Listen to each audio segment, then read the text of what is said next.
wo mesra mo didi ama mo mfa ngura nto fom mesra mo enkane tete na ye ba wiase no na ye communal labor na se ye bodwa ye kora be hu bi ye bodwa na ke committee-fo ye kwasiesie krom enti ye sra mo mianya saa de no na saa tetefo no na eboa Ghana na se no ma bia na Ghana fo atwa mu no na eboa oman no enei ye de akwase nipa ba akopɛ all because of politics ye beka se Mahama anye ye beka se Kufuor anye ye beka se Otumfo anye no do fo Otumfo nko na hwe Asantema so Asante region wa ahemfu bebre e Otumfo nko Ghana ye were politicians bebre NDC for ka ho MPP for ka ho e Otumfo nko na ye Kufuor nko enye ni nipa ba akopɛ na wuru oman nti ade na mo amatu kwan no mo me nka nche Ghana for say state na wo mu no eye community no ena ama state na develop ansa na president so wo bibia ono so aba abaye na e de ate Ghana no ena mampanyina Kufuor akwaje bosia no de abayi kwan na Ghana ni a wote abrochire wo wakwa akofa engi wakwa akofa edisai wakwa akofa akwayi u container na wakwayi nuoma aguka akwa no so na wase wo krom kwan no na wakotena brochire na de mra ya adwuma wakotena brochire na obeka che Ghana for se Ghana de ho ya fuom Ghana tan na Ghana ni nsusu a wagimie edi wachi ese kro no no tim no ono ne firim ho ya fuom because Ghana ni mindset nyina ne se oh abrochire fe ne kire Ghana ni kwan abrochire fa so ye fe mesamu she video no kire Ghana ni no kwan abrochire fa so ye fe na Ghana ni ntia se efie ya metimu enye president dia eye nipa bi a wono anya sika ana odwene ye ana wo ma join a group efie we mi fie wura e different obi susu fie wura e different ana yesi dan no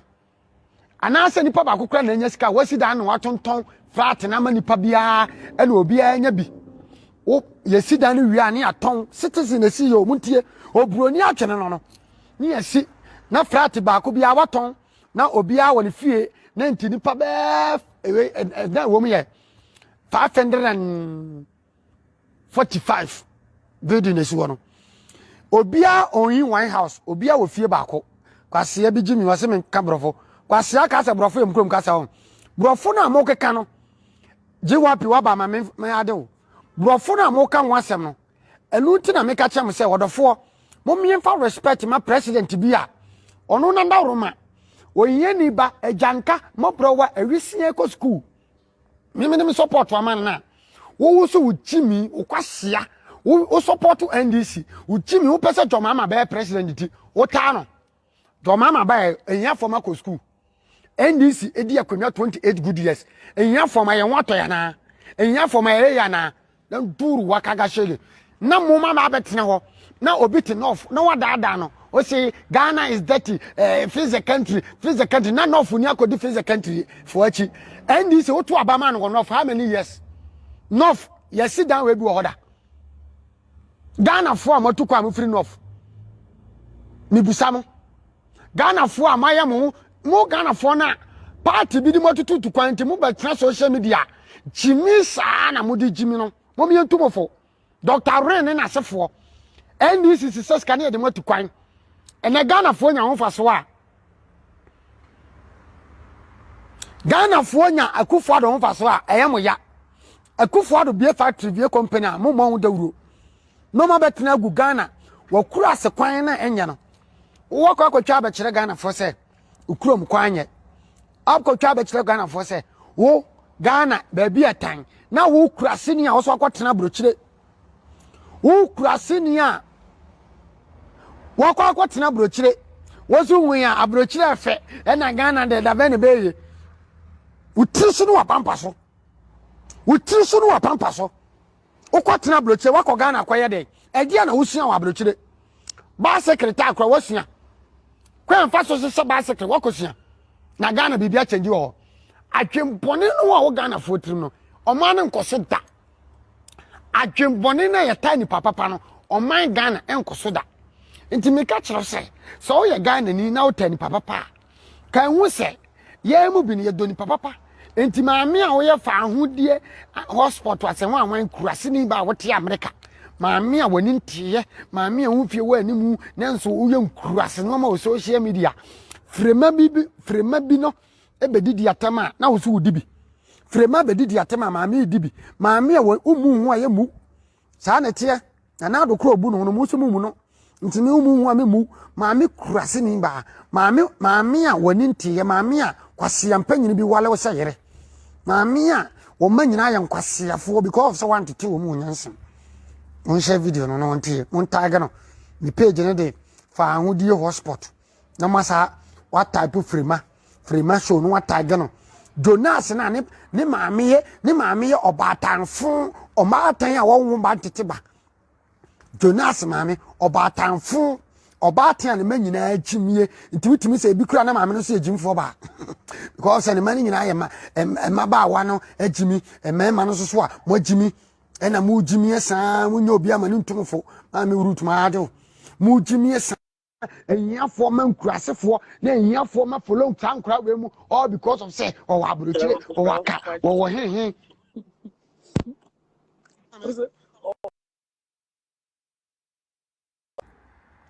obi e wa abrochire nkrata wo wu agya ho nti sa wo so o pa abrochire nkrata wo pe green card enu nti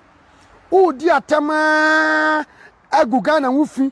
akeka nsembone ade afa Ghana ho na wo de akwaji green card dia eyo eye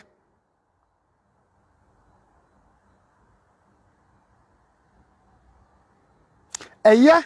sa wugu o president wufi eye sa wudidi otumfo atem eye sa wudidi asantene atem na asantene ma attention na otumfo ma attention anase da na agufo ma attention wo de akopen krata ase yepokun on Ghana ni adwene Ghana for wadwen bone atu se yegu obi wufi ne ye de apɛ ho ye se obi din ne ye de apɛ ho nyade ye ka asembone gu obi so ye twa ntro to obi so ne ye de apɛ ahunyade saa adwen no na wo Ghana for tim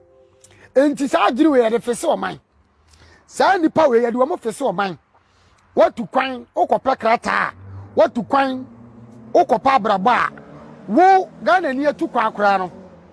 opese wo sa gu obi hu fi tu da sense o ka asemboni ato obi so ansa no da kopɛ krata o ko twa ntro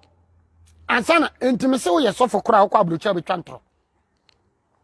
wo ye sofo kra obo kwa abrocha obo twa ntro enti sa maame bi na